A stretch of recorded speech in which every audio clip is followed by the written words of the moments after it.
greenwashing is really where a company overstates what it is, overclaims the benefits of its products or services.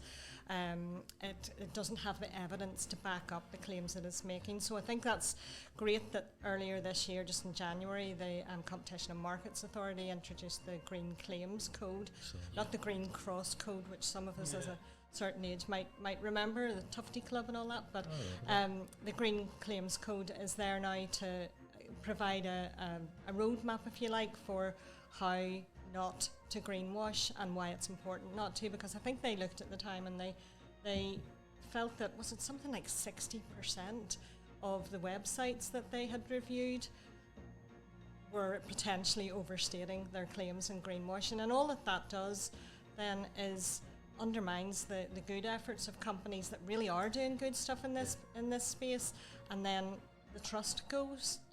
Consumers don't have that trust because they see greenwashing happening. As well as being the wrong approach to take, is it also potentially dangerous?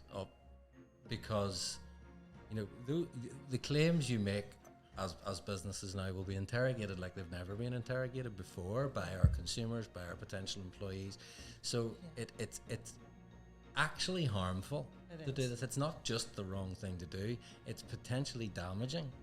Completely damaging to your reputation. And I can't remember the specifics of the quote, something like 5 years to build a reputation, 5 minutes to lose it, it's absolutely damaging. What it's also doing is having an adverse effect, and the companies that are doing good stuff now starting to hear about this term green hushing, where companies don't want to talk about what they're doing for fear of being accused of greenwashing or being having their claims kind of interrogated so deeply that they're just afraid to say anything. Yeah. So it's making it harder for consumers to know what's good and bad. I suppose it's a separate conversation probably, but it's connected to the whole thing about cancel culture at the minute, I think, probably, isn't it, as well? That you're not allowed to make a single mistake anywhere or you'll get cancelled.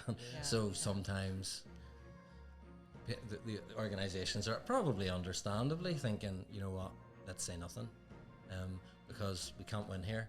We either get accused of greenwashing or things that we're doing aren't significant enough. Yeah. So let's just try and go under the radar a little bit here. And that potentially is damaging as well, because it means that businesses aren't taking the steps that they need to take in order to make themselves more sustainable, surely.